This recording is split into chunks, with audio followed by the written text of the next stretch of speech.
Hola a todos, ya estamos en nuestro segundo encuentro, ya nos hemos conocido un poco a través del foro y bueno, de esta semana nos veremos en la videoconferencia. En esta segunda semana vamos a estudiar y vamos a trabajar los elementos de la comunicación literaria. Es importante saber, creo que es una de las ideas más importantes a interiorizar cuando se escribe, la de saber que estamos comunicando algo, que estamos comunicándonos con alguien, con un lector y el compositor de música con un oyente, que es un oyente futuro, que nosotros interiorizamos como un lector ficticio, pero que en algún momento esperamos que exista y que reciba nuestra comunicación y nuestras ideas. Así que esta segunda semana comprenderemos y manejaremos esos elementos de la comunicación, dominaremos el esquema de comunicación literaria de Jacobson y lo aplicaremos a nuestra propia creación. Las lecturas de esta segunda semana son unas lecturas tal vez un poco más densas que las de la semana anterior, pero a mi modo de ver son lecturas a veces difíciles, pero interesantes. Que creo que os van a ayudar a todos a eso, a tener claro qué es lo que estamos haciendo cuando escribimos. Los elementos de la comunicación literaria son 6, según el esquema de Jacobson. Tenemos un emisor, que es la persona que escribe, y qué elementos necesita. Necesita la creatividad y necesita voluntad de estilo. El estilo es el elemento mollar de la creación literaria. Y el escritor que lo hace evitando el estilo también tiene un estilo al hacerlo. Tenemos un mensaje, tenemos que tener algo que decir y será un mensaje capaz de generar otro proceso comunicativo. El mensaje, ya no quiero hablar solo de un momento en el que decides escribir un poema, un pequeño relato. El mensaje en el escritor es algo fundamental. Creo que en todo artista es algo fundamental porque hay una cita de Octavio Paz que a mí me gusta mucho. La voy a decir de memoria, con lo cual no es exacta, pero Paz en el prólogo a su poesía completa dice que una obra literaria, si lo es por la terca reiteración de 2 o 3 obsesiones. Y es cierto, si pensamos en grandes creadores, al final hay un mensaje, hay un peso principal que es el que lo convierte en autor, porque tiene eso, esas 2 o 3 ideas principales que decir, esos 2 o 3 mensajes que comunicar. Podemos pensar en un músico, podemos pensar en un director de cine. Si pensáis en los grandes directores de cine, por ejemplo, que a lo mejor es un ejemplo que se puede ver de forma más clara, yo siempre digo que Tim Burton siempre cuenta la misma película, porque al final siempre hay un personaje solitario, no aceptado por la sociedad, que puede ser el chico de la novia cadáver, o puede ser Eduardo Manos Tijeras, o puede ser el Batman de su versión de la película, pero siempre hay una serie de obsesiones. En esta última película, Ojos Grandes, siempre hay una persona que se siente extraña, que tiene una creatividad o algo dentro que quiere comunicar y que quiere decir, y esa es su obsesión y ese es su mensaje. Por eso el mensaje, tal vez en los esquemas de la comunicación, pasa más sin pena ni gloria. Siempre hablamos del emisor y del receptor y siempre hay un mensaje, pero el mensaje también, igual que tenemos el estilo en el emisor, el mensaje es una cosa muy, muy importante. Y tercero, tenemos un receptor. El receptor tiene que tener con nosotros un contexto, pero puede ser un contexto compartido o no compartido. Es decir, nosotros no tenemos el contexto de la Segunda Guerra Mundial, pero podemos ver y podemos leer libros de la Segunda Guerra Mundial y podemos ver películas de la Segunda Guerra Mundial y entender ese contexto. Esto se puede decir del Cantar del Mio Cid y de, y de distopías del futuro, pero hay un contexto y hay un elemento, que ahora hablaremos un poco de ese contexto al final, que se intercambia y se comparte o se elude entre el emisor y el receptor. Hay entre el emisor y el receptor, aquí lo tenéis, esta recepción diferida y unidireccional. Es decir, nosotros cuando escribimos lo hacemos sin esperar esa recepción, y generalmente el que espera esa recepción no está escribiendo verdaderamente una obra perdurable, porque el que escribe esperando recepción no va a vivir toda la vida. Por lo menos de momento no lo tenemos inventado ni lo tenemos suficientemente atado. Entonces me pierdo. Entonces, cuando escribimos no vamos a estar ahí para siempre para recibir el retorno, la idea del lector. El que escribe, el que compone la Novena Sinfonía, lo hace para sí mismo y lo hace para el receptor, sin esperar una expresión de retorno de cómo ha percibido esa idea. Las ideas y el mensaje también son elementos abiertos, eso lo veréis sobre todo en el libro de Núñez de Ramos, también en el de Racionero, se habla mucho de esa idea, ¿no? Estamos hablando de un mensaje abierto y que se irá abriendo y ampliando con los años y probablemente con las décadas, porque tú cuando escribes, digamos que plantas una semilla, una idea central que se va a percibir por gente que tú no conoces. Entonces, al escribir, tú de forma inconsciente utilizas conceptos abiertos que el lector percibirá desde su conocimiento y desde su situación real. El canal, en nuestro caso, es el libro y el código es el lenguaje, es el idioma y es el lenguaje connotativo enmarcado en una estética que busca perdurar en el tiempo, que es de lo que os estaba hablando. Y por fin, el contexto histórico, que también he mencionado, que es el marco histórico y cultural desde el que escribimos y que el lector recibe y que comparte o que conoce. La experiencia es algo que puede ser vivida, sentida o fingida, pero es experiencia al fin y al cabo. Podemos tener la experiencia de las pirámides de Egipto sin haber estado en las pirámides de Egipto. Nunca vamos a tener la sensación ni la impresión de Flaubert cuando viajó hasta las pirámides para verlas y que no había podido ver las películas que nosotros vemos, pero podemos entender su emoción cuando llega y cuando sube y cuando mira desde allí el mundo.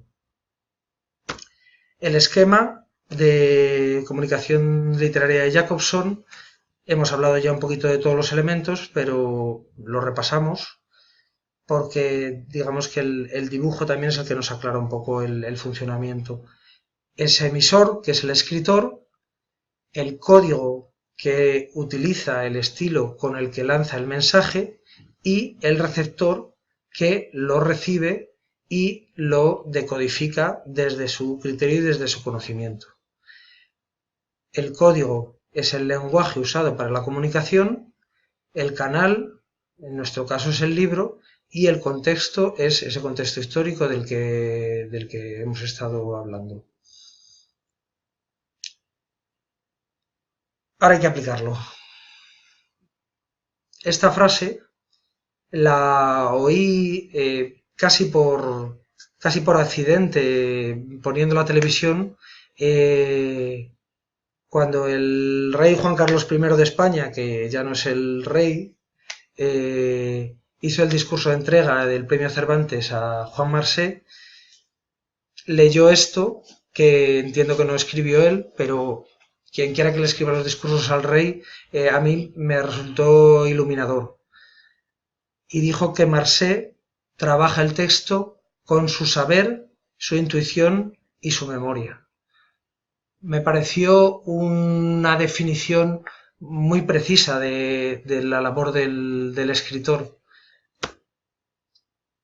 Y bueno, sobre esa idea creo que es interesante ahondar. Ese saber, para mí, es el estilo, es, digamos, la labor de trabajo, de aprendizaje, de la escritura, de la técnica y de la técnica, si recordáis lo que hablábamos el otro día de Truman Capote, ese trabajar y trabajar y trabajar hasta mecanizar muchas de las maniobras del escritor. Eso lo encontraréis también en la lectura de Álvaro y Pombo, que hablan de cómo neurológicamente la plasticidad de nuestro cerebro nos permite, como a el judoka dicen ellos, nos permite mecanizar ciertos movimientos para el judo y para la escritura. La intuición, que a mi modo de ver tiene mucho que ver con la voluntad, con la necesidad de escribir y de comunicar esa escritura, y la memoria. Álvaro y Pombo inciden también mucho en la memoria como elemento motor de la creación, como elemento motor de eso que se revela entre lo que dices y lo que quieres decir. Y para eso necesitamos la experiencia. Como os digo, esa experiencia puede ser vivida, sentida y también fingida. Podemos pensar en la muerte del ser cercano porque hemos conocido a gente que ha vivido esa situación. Podemos hablar de puestas de sol que no hemos visto, pero que hemos visto en televisión y podemos describirlas. Entonces, esa experiencia, digamos, es todo aquello, lecturas, no solo películas, lógicamente, lecturas que nos han que hemos interiorizado, tal vez que nosotros estábamos preparados para interiorizar porque eran los materiales que nosotros necesitábamos y que hemos recogido para poder expresar y escribir. Yo siempre hablo de es una metáfora que utilizo mucho, que es la de la tenia solitaria. La escritura a veces es como la tenia solitaria, es algo que no sé si conocéis, si no lo conocéis, buscadlo en la Wikipedia. La tenia solitaria es un animal que se mete en nuestro cuerpo y que consume todos nuestros recursos. Y muchas veces eso es lo que hacemos cuando leemos, eso cuando estamos, digamos, en ese modo y en ese pensamiento de la creación, todo lo que nos llega lo utilizamos para ella, para esa creación. Tres ejemplos, tres ideas acerca de ese saber, esa intuición y esa memoria que utilizamos para escribir. Thomas de Quincey dice que el estilo o administración de la lengua se cuenta entre las bellas artes, capaz de procurar un placer intelectual, aparte del interés del tema tratado. El estilo tiene un valor absoluto, como el de cualquier otro arte exquisito, independientemente del valor del asunto de que se hable y del sujeto. Marcel Proust nos habla también del estilo y dice que el estilo no es un adorno, como creen algunos, tampoco una cuestión de técnica, es, como el color del pintor, una cualidad de la visión, la revelación del universo particular que cada uno ve y que no ven los demás. El placer que nos da el artista es revelar el universo, un universo más. Y por fin, una cita de Gabriel Zaid, que también utilizamos el otro día en otro artículo diferente en el que hablaba del talento y del oficio, y él se refiere a Eliot. Espero que os gustase el vídeo que incluí enseñándoos un poquito ese borrador, porque es verdad que hay en internet algunas páginas sueltas de ese borrador, pero bueno, no se ve bien y me pareció bonito enseñaros ese borrador de la Tierra Baldía. Eliot tenía talento, oficio, gusto, creatividad, libertad, ambición, cultura, inspiración y buena suerte. Todo lo necesario para recibir algo importante de las musas, si se dignan concederlo. Pero le había caído del cielo algo tan extraordinario que rebasaba su capacidad de lectura.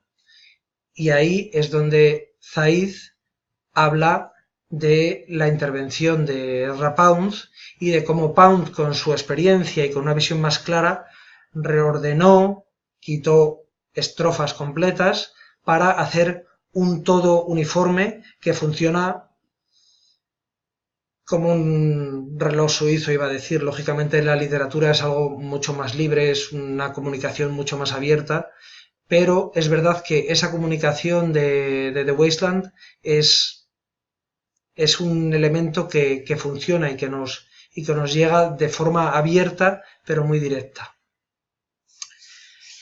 Poco más. Esta semana vamos a hacer un ejercicio, ahora si queréis repasamos los materiales. Os propongo ver los ejercicios de estilo de Queneau. He incluido el libro entero, no tenéis que leerlo, pero creo que sí os servirá para bueno, interiorizar un poquito la idea y el juego literario que quiero hacer en la tarea. Queneau explica creo que en una entrevista cómo se le ocurrió la idea de hacer estos ejercicios de estilo, estos 99 textos explicando la misma cosa, como veréis o como ya a lo mejor habéis visto en los materiales. Él cuenta que en el transcurso de los años 30 estuvo con su amigo Michel Leiris en la Sala Pleyel en un concierto en el que se interpretaba el arte de la fuga de Bach. Me acuerdo de que lo seguimos muy apasionadamente y que al salir nos dijimos que sería muy interesante hacer algo de ese tipo en el plano literario, considerando la obra de Bach no desde el ángulo del contrapunto y fuga, sino como una construcción de una obra por medio de variaciones que proliferaran hasta el infinito en torno a un tema bastante nimio. Sobre esta idea, Queneau busca una idea muy tonta, o sea, un elemento, un señor sube al autobús y lo expresa de 29 formas diferentes. Me interesa también, por ejemplo, respecto a las ideas, a la inspiración, a esto que os explicaba de que cuando escribimos, cuando estamos en el modo de escritura, todo lo que recibimos lo utilizamos para escribir, todos son ideas. Si os dais cuenta, el tomar la idea del arte de la fuga para hacer un texto literario es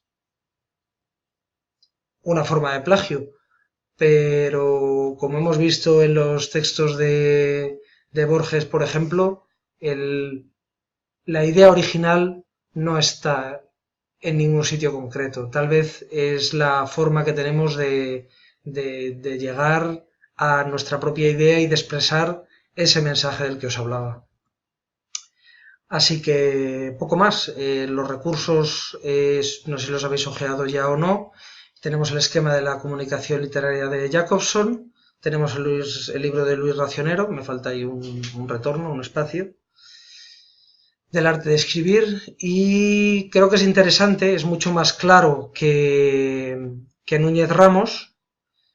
Muchas veces dicen las mismas cosas, pero lo dicen de una forma diferente. Tal vez, bueno, también eso es el ejercicio de estilo. Tal vez uno incide más en unas ideas, otro en otras, pero creo que ambos textos son interesantes. A partir del esquema de Jacobson y las ideas de Racionero en torno a la comunicación literaria, de qué manera te afectan como lector y qué aspecto llama más la atención para ti. Eso es de lo que me gustaría que habláramos en el foro, de ese esquema de Jacobson y de cómo lo percibimos nosotros. El ejercicio será a partir de esos ejercicios, de la idea de esos ejercicios de estilo de que no. He pensado en muy diferentes tipos de textos, pero al final creí que lo más fácil y tal vez lo más divertido era hacer como él, utilizar una idea muy sencilla y desarrollar nuestra propia idea. Así que os he planteado que sobre la idea del dinosaurio de Monterroso, vosotros realicéis vuestro propio relato. Lo interioricéis y lo expliquéis de la manera que os sea más cercana o más intuitiva para vosotros. Podéis hacer una pieza de teatro, podéis hacer un poema, podéis hacer una novela distópica. Ahí está vuestra libertad. Creo que de lo demás he hablado, del resto de los materiales, de Marina de Pombo y de Núñez de Ramos. Y nos veremos en la conferencia, la videoconferencia. Bueno, primero nos presentaremos, nos conoceremos un poquito y luego mi idea es que hablemos un poco de los materiales de estos dos capítulos. Así que creo que poco más. Ya sabéis, nos seguimos viendo y os dejo con esta cita que me gusta a mí tanto de el señor que le escribe los discursos al rey Juan Carlos. Trabaja el texto con su saber, su intuición y su memoria. Nos vemos pronto. Un saludo a todos.